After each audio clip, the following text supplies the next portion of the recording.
Mi smo se zato poslužili na naši spletni strani še ene stvari. Objavljati smo začeli črno listo delodajalcev.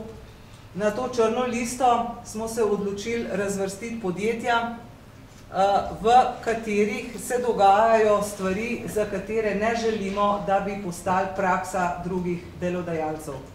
Delodajalci se namreč zelo hitro učijo en od drugega in ko en najde nek model, kako se da obiti zakon, ga zelo hitro uporabijo tudi drugi.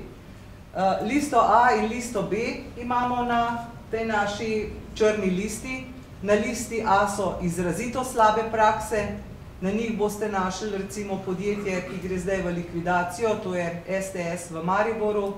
Našli boste podjetje Adria Mobil, kjer so delavcem ponudili v podpis bianko izjave, da želijo izreden neplačan dopust.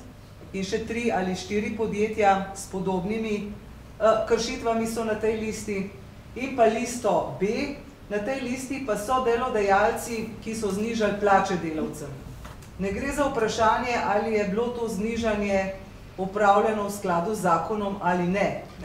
To se pravi, ne gre za vprašanje, ali so bili podpisani aneksi, ali je bil sklenjen sporazum z delavci v podjetju, gre za samo dejstvo znižanja plač.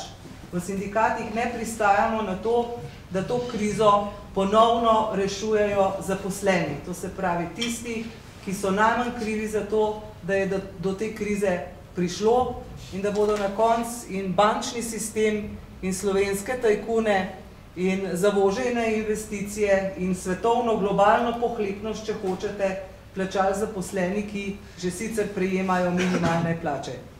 Skratka, razlog za uvrstitev na to črno listo